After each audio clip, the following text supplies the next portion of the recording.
Just about every major network and streaming service has at least one show that is a total misfire.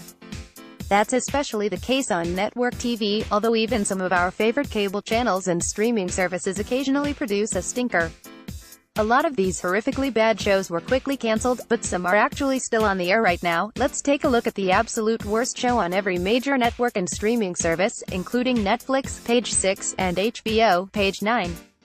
We'll only be talking about current shows that have not yet officially ended or been cancelled. CBS 9JKL 9JKL. CBS 9JKL starts us off with a terrible title and goes downhill from there. This is by far the worst reviewed show on CBS right now, as it has a shockingly low Rotten Tomatoes score of 13%. Considering how many bad shows CBS has on at any given time, being the most terrible is almost an accomplishment. When it premiered, The Daily Beast called this the worst sitcom nobody's watching. Crass, but not clever, and wallpapered with caricatures, stereotypes, and tired tropes, the series is getting the cold shoulder from viewers too, miffing the Big Bang Theory lead, and it was gifted for its debut, they wrote. Variety also called the show, generally both bland and obvious. The critics aren't alone on this, as the show also has an IMDb score of just 4.8 out of 10. Next, this Fox musical show has a 33% on Rotten Tomatoes. Fox, Fox with star. It seemed pretty clear that Fox was hoping to replicate the success of Empire. It even comes from the same creator, Lee Daniels. But this musical is not nearly as well reviewed, with a score of 33% on Rotten Tomatoes. The critics' consensus reads, despite Queen Latifah's strong performance, Lee Daniels' star is weighed down by sloppy melodrama and overly cartoonish stereotypes. The Chicago Tribune explained in its review that the series is a combination of terrible TV movies and mediocre pop songs, and it suffers from stilted dialogue and a narrative so sloppy it overshadows the show's more redeeming qualities. Next, this NBC comedy doesn't quite work, despite having a talented lead, NBC, Marlon. NBC doesn't have anything too egregiously awful on the air right now, at least not since it cancelled Taken. But compared to its other shows, Marlon has not received great reviews, as it holds a 50% on Rotten Tomatoes. In his review for The Hollywood Reporter, Daniel Feinberg argued that the show's biggest issue is simply too much Marlon. In giving himself a vehicle that showcases a lot of the things he does very well, Wayans has made a family comedy in which the family contributes almost nothing and is consistently fading into the background behind an oversized lead performance, he wrote. Next, this ABC show managed to get a Rotten Tomatoes score of just 10%. ABC, Inhumans, ABC in March 2017, Netflix's Iron Fist left Marvel fans quite disappointed. But they had no idea how bad it could get. Later that year, ABC debuted Inhumans, by far the worst reviewed entry into the MCU to date. On Rotten Tomatoes, Inhumans holds an embarrassingly low score of 10%. This isn't one of those cases where critics dismissed a show but hardcore fans liked it. No, just about everyone seemed to hate this thing. Somehow, ABC hasn't cancelled it yet. Next, this recent CW series is one of the lowest rated shows on TV right now. The CW, Life Sentence. The CW starring Lucy Hale. Life Sentence follows a young woman who had been diagnosed with terminal cancer but who learns she is going to live after all. The show holds a 37% on Rotten Tomatoes, with the critics' consensus reading, Life Sentence avoids asking tough questions about serious issues, settling instead for a cloying sweetness. In a particularly negative review, the Boston Herald wrote that the show's humor is cringy, its dramatic moments rarely authentic. I'm hard-pressed to think of another show in recent memory that gave you so little reason to tune in the following week. Life Sentence struggled to find an audience right off the bat, and the ratings have been flat-out horrible ever since. The series' lowest-rated episode so far only drew 400,000 viewers. Next, this show on Netflix managed to get a Rotten Tomatoes score of 0%. Netflix, Real Rob. Netflix has its fair share of low-quality originals, from Iron Fist to Between. But by far the worst reviewed original show on the streaming service is Real Rob, which holds a rare 0% on Rotten Tomatoes. Rob Schneider stars in this series as himself, i.e. Larry David in Curb Your Enthusiasm. But the show has been criticized for being derivative and at times downright offensive. Common Sense Media said that the series is painfully unfunny, and full of jaw-dropping stereotypes. Despite this, Netflix actually gave Real Rob a second season, which premiered 2 years after the first one. And according to Schneider's Twitter page, he's currently working on a third season that absolutely nobody asked for. Next, critics have called this Hulu show predictable and uninteresting. Hulu, freakish.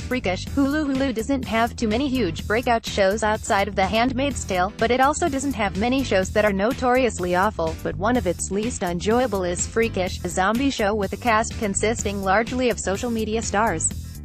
It's more of a teen soap than a horror series, and Variety panned it by writing, "The show never quite becomes interesting enough to transcend either the dully predictable beats of zombie horror or the plotting angst of young adulthood." Although Hulu doesn't release numbers, this would appear to be one of its least popular shows.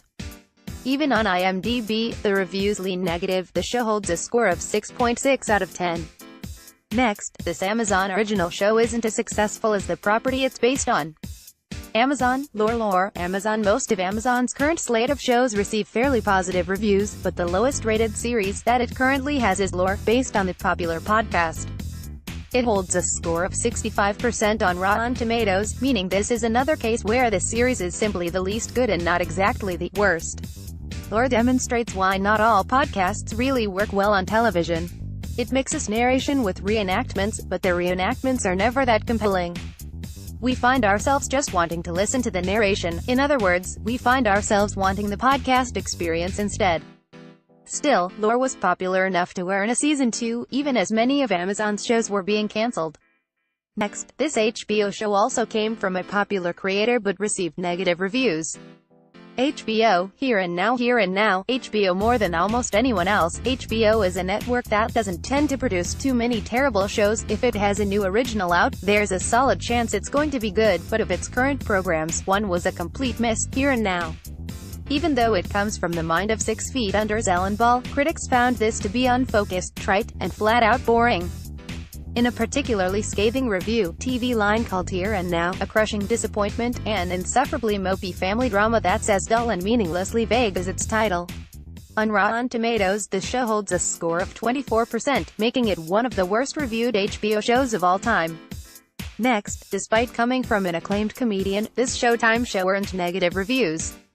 Showtime, I'm dying up here. Showtime Jim Carrey drew upon his own experiences for the Showtime series, I'm Dying Up Here, which is about the stand-up comedy scene in the 1970s, but the show received mixed reviews, earning a score of 51% on Rotten Tomatoes. The critics' consensus reads, "While I'm Dying Up Here hints at untapped potential and deserves praise for authentic period detail, its attempts at affecting drama are undermined by subpar writing and a muddled focus."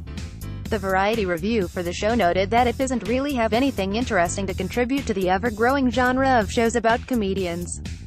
The publication wrote, "The series spends a lot of time on truths that are fairly well known, i.e., that stand-ups are generally damaged, difficult people who have trouble with intimacy and both cheer and envy the success of their peers. But the show doesn't spend quite enough time and effort on the kind of deeply textured character development that would allow it to stand out in the crowd." Next, even though this show is the worst on its network, it's still not that bad. FX, Snowfall. FX is one of those networks where you can expect the vast majority of its shows to meet a certain standard of quality. Right now, it doesn't have anything on the air that is downright awful. But the current FX show that has received the most mixed reviews is Snowfall, the first season of which earned a score of 61% on Rotten Tomatoes. In his review for Uproxx, Alan Sepinwall argued the series is cliché and poorly paced, in noting that it oddly feels sluggish and rushed at the same time. Snowfall will be returning for a second season, though, which could potentially be an improvement. Next, this AMC show earned a score of 50% on Rotten Tomatoes. AMC, The Sun. AMC. Not too long ago, AMC was on top of the world with two of the greatest shows ever, Mad Men and Breaking Bad, airing on the network at the same time. These days, its slate is not nearly as prestigious, although it does have some solid shows. But the series on the network that critics were not super into was The Sun, which earned a score of 50% on Rotten Tomatoes. The Rotten Tomatoes consensus declared that the show is bogged down by sluggish pacing, hasty direction, and superficial execution. This was a case where most critics didn't really find the show to be spectacularly bad, it was just really nothing special or worth recommending. Next, this comedy show often has great guest stars in it, but the series isn't as funny as it could be. TBS, The Guest Book. TBS doesn't have any shows on the air right now that are really that bad. But the show that critics consider to be the least good is The Guest Book. Every episode of this comedy focuses on different vacationers staying at a rental cottage. First season earned a 64% on Rotten Tomatoes. Both the positive and negative reviews tended to agree that the show is a mixed bag with plenty of highs and lows. Variety argued that it lacks jokes that land, which is a problem, considering this is a more conventional single-camera comedy that more openly promises laughs. It rarely delivers. Next, this show is based on one of the most popular superheroes of all time, so why isn't it a hit? Sci-Fi Krypton. Sci-Fi Krypton is yet another superhero TV series, but it's unfortunately not one of the better ones. It takes place on Superman's homeworld 200 years before his birth, with the main character being Seg-El, Superman's grandfather. Critics' reviews have been mixed, with the show earning a 60% on Rotten Tomatoes. The critics' consensus reads, Krypton's eccentricity declines into silliness with a dull narrative that fails to fulfill a promising premise. In general, critics felt the show suffers from a number of problems, not the least of which was the fact that delving this far into Superman's backstory just isn't that enthralling. The Hollywood Reporter wrote, any series that looks and feels, at least 50% of the time, like a spoof is already in a pretty bad spot. But if that series gives off the vibe that the characters inside it look completely uninspired, then you have a whopper of a problem. Next, this show is so bad that it's not even clear if the network is still going to air it. Paramount Network. Heathers. Paramount Network, formerly Spike, has not even aired Heathers yet. It was delayed in the aftermath of the Parkland school shooting. But the pilot was made available online for long enough for viewers to see how terrible this reboot is. The show holds a 33% on Rotten Tomatoes, with The Hollywood Reporter arguing that it's a one-note disappointment, taking certain surface-level detours from the movie and adding precious little scathing insight of its own. Others hated it even more. Birth Movies. Death called it a hateful, bigoted exercise in regression hiding behind the guise of dark comedy. It's not even clear when or if Paramount is actually going to air Heathers. But based on the reception it has received, scrapping it entirely might be for the best. Check out the cheat sheet.